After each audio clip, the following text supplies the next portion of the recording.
1953 में 9 जुलाई 1953 में रायगढ़ में पहला इज्तिमा हुआ,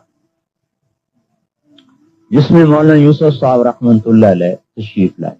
1951 में वहां डेरा लगाया गया रायगढ़ में,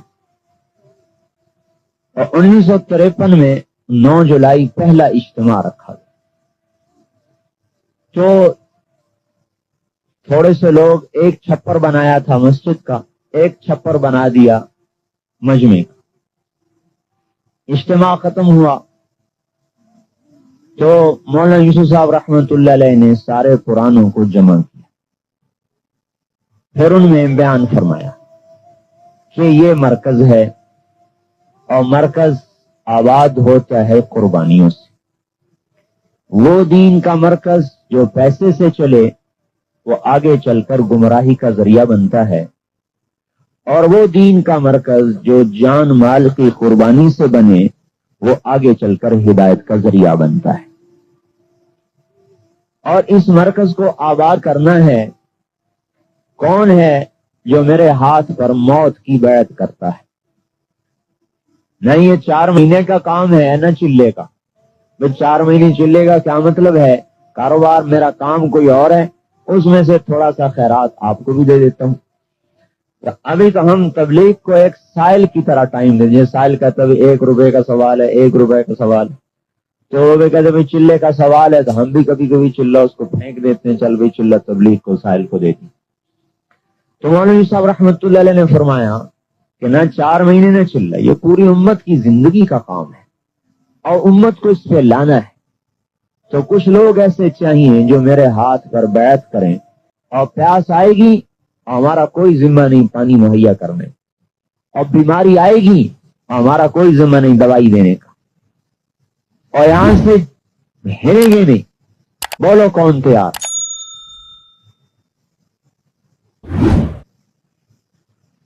इतनी बड़ी तश्कील। तो 18 आदमियों ने नाम दिए। तो जब आदमी खड़ा होता था सबसे पहले अब्दुल वहाब साहब खड़े हुए। जब आदमी खड़ा होता था तो उसको सामने बुलाते, तो देखो भूख आएगी बर्दाश्त करनी होगी, प्यास आएगी सहनी पड़ेगी, बीमारी आएगी दवाई कोई नहीं होगी, और यहां से भागना नहीं होगा, चाहे मौत आ जाए यहीं पड़ना होगा। तैयार हो? कहता जी तैयार हूं। उसे मजमे से बाहर निकाल ले। मुश्ताक साहब एक हमारे बुजुर्ग हैं, वो फरमाने लगे मैं भी उस बयान में था। तो मियां जी मेहराब मुझे तरगीब देने लगे कि तू भी नाम लिखा। तो मौलाना साहब रहमतुल्लाह अलैह ने डांट दिया, कोई किसी को तरगीब न दे, जिसने खड़ा होना है खुद अपने इरादे से खड़ा हो। कल को यहां भूख आएगी और बीमारी आएगी, फिर ये तुम्हें कोसेगा कि मुझे फंसा दिया। जिसने खड़ा होना है अपनी हिम्मत और फैसले पर खड़ा। तो उन 18 आदमियों से बैत ली कि यहां से नहीं हिलना चाहे मौत आ जाए। तो उन सब ने यह फैसला किया कि यहां से नहीं हिलेंगे चाहे मौत आ जाए।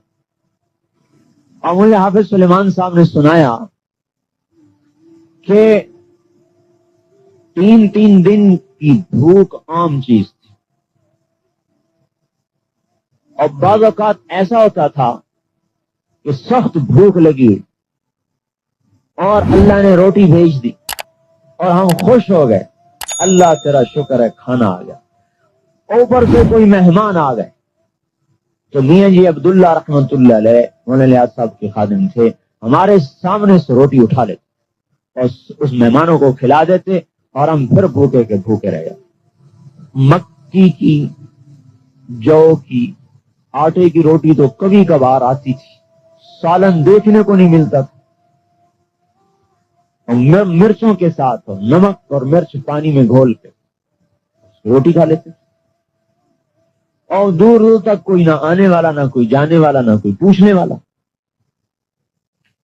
और लकड़ियां काट के लाते थे तो उनमें सांप फंसे होते थे, जो सर के ऊपर सांप रखे हुए लकड़ियां लाके उसमें डालते थे। تو نیچے پھینک دے تو سانپ نکلتا. کہ ایک دن 18 دن گزر گئے، سالن کھانے کو نہ ملا، اور میرا بڑا دل ہو کہ یا اللہ کہیں سے کوئی سالن مل جاتا. 18 دن گزر گئے، سالن نہیں ملا. آپ کے دسترخوان پر تو 18 قسم کے کھانے رکھے ہوتے ہیں، اور وہاں 18 دن گزر گئے، سالن نہیں ملا. تو کہنے لگے 18ویں دن میں بیٹھا تھا تو کسی نے کہا کہ بچی تمہاری مرنے کے قریب ہے، اس کو آ کے دیکھ لو. کہ میں جب گیا تو گھر گیا تھے وہیں چھوٹی چھوٹی جھونپڑیاں بنا دی. جب میں گیا تو بچی مرنے کے قریب. ایک کوئی ہماری رشتہ دار دور سے آئی بچی کا حال پوچھنے، تو وہ کدو کا سالن پکا کے لائی اور روٹی. انہوں نے کہا جب میری نگاہ سالن پر پڑی تو میں بچی کی موت بھول گیا اور میں کھانے پہ بیٹھ گیا. کہا وہ عورت کہنے لگی کیسا ظالم باپ ہے کہ بچی مر رہی اور اس کو روٹی پڑی ہے، اور اس بیچاری کو کیا پتا تھا کہ آج 18واں دن گزر چکا ہے اور مجھے کھانے کو نہیں ملا سالن. اور اوپر سے میاں جی عبداللہ رحمت اللہ علیہ فرماتے لوٹ لو بھوک کے مزے لوٹ لو، پھر اس مرکز میں کبھی فاقہ نہیں آئے گا. یہی دعوت کا مزاج ہے کہ یہ دنیا کو مسخر کر دیتی ہے.